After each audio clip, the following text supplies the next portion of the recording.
Yields back. Chair now recognizes the gentleman from Kentucky for questions. I thank you. I'll be kind of short here. Gentleman from Maryland talked about the number of IRS employees going down and the amount of money they manage going up. We had 2,000 IRS employees eliminated. Their jobs were eliminated in my district. And in some sense, we were sad to see those go, but then I realized why they were eliminated. They worked in a 23-acre complex, a flat-top, single-story building that took up 23 acres of Covington, Kentucky. Now, why did they build the building as one story? Because they were pushing paper carts with tax returns on them for 50 years. And there was something called the computer that was invented. And people started doing their taxes on a computer. They would print them out and mail them, but they would still have to enter in all of that stuff manually. And then something else came along called the internet, where you didn't have to make a manual copy of your tax form. You could send it from your computer to the IRS's computer. And something amazing happened. We didn't need 2,000 jobs in my district. We didn't need a 23-acre complex with a single-story building. And that's where 2,000 of those jobs went. And those employees, I'm sure, are doing something more productive now than pushing paper around. But I think that's just something that we miss when we talk about, well, we've got fewer people managing more money. That's what computers allow you to do. And also on enforcement. The enforcement gets a little bit easier. It's kind of hard to track a paper trail sometimes, but when it's all on computers, as many of us learned the hard way with social media, it never goes away.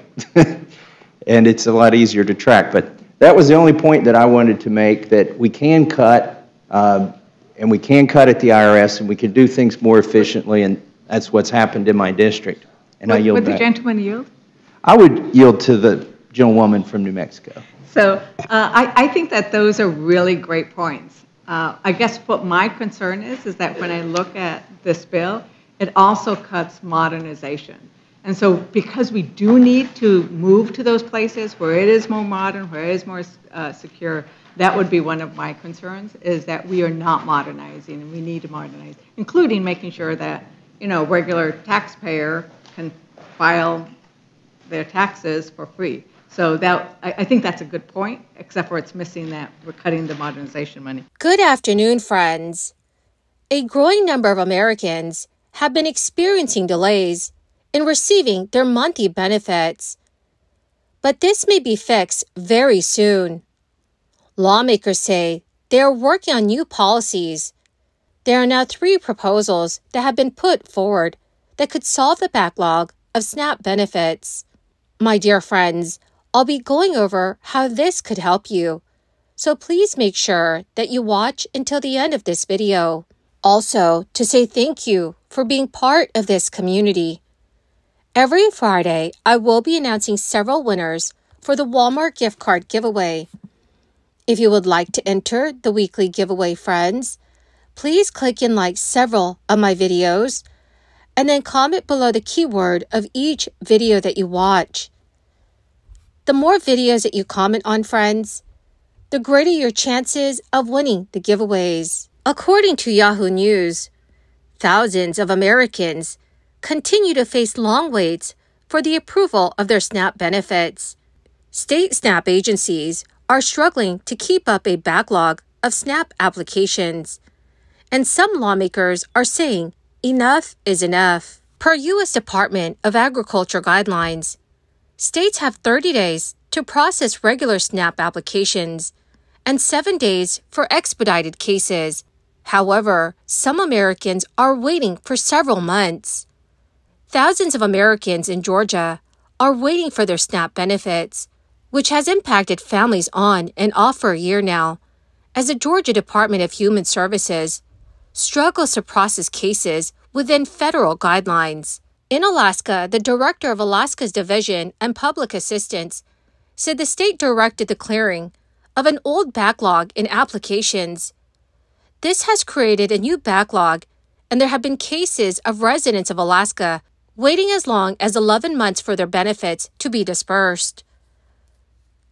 Alaska's current backlog is about 7,000 applications, and during a discussion on October 31st, the director of Alaska's Division of Public Assistance said, the agency is taking steps to streamline the process. She said, we are working right now to develop an online SNAP application, which includes an individual's portal, so people can just upload their information and apply online. State Representative Genevieve Mina also introduced a proposal to streamline the process. According to Mina, it allows the state of Alaska to increase the income limit for SNAP eligibility from 130% to 200% of the federal poverty level. In August, Representative Don Bacon and Lori Chavez DeRemer introduced the SNAP Staffing Flexibility Act, giving states the option to hire outside contractors to alleviate the workload of employees at SNAP agencies. In an August statement, the USDA's Food and Nutrition Service noted that there are many reasons for the poor application processing timelines. This is including the suspension of certain quality control requirements in response to the crisis. The Food and Nutrition Service said, state agencies continue to face staffing and technology issues, but the department is revising its escalation procedures to better reflect the current realities on the ground. So, dear friends, what are your thoughts about what's going on in our government? Please let me know what your thoughts are in the comments section below. A new round of electric vehicle rebates for Illinois motorists opened earlier this week, opening the door to another estimated 3,000 applicants. The Illinois Environmental Protection Agency will send out up to $12 million in rebates until June 30th, 2024, through the Illinois Electric Vehicle Rebate Program. A previous round expires on January 31st. All applicants can receive a $4,000 rebate for purchasing an all-electric vehicle and a $1,500 rebate for an electric motorcycle. Anyone interested in receiving a rebate can file online, but also must meet a set of criteria. Applications must be postmarked within 90 days of purchasing an electric vehicle and within the current cycle that began on Wednesday, November 1st. Purchasers must also maintain ownership for at least 1 year. The state's push to increase electric vehicles is part of the Climate and Equitable Jobs Act, which was signed into law by Governor J.B. Pritzker in 2021. A wide-ranging environmental policy phasing out carbon emissions by energy producers.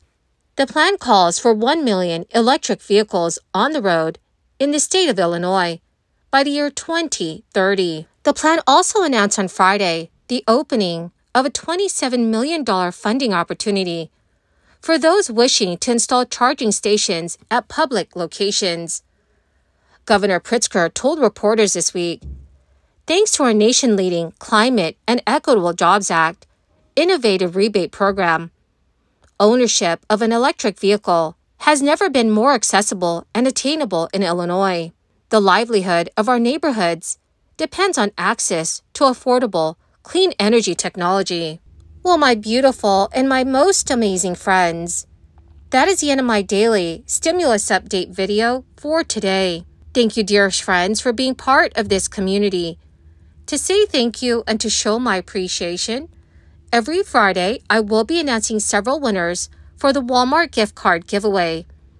If you would like to enter the weekly giveaway, friends, please click and like several of my videos, and then comment below the keyword of each video that you watch. The more videos that you comment on, friends, the greater your chances of winning the giveaways. Thank you, dearest friends, and have a wonderful and very blessed Monday.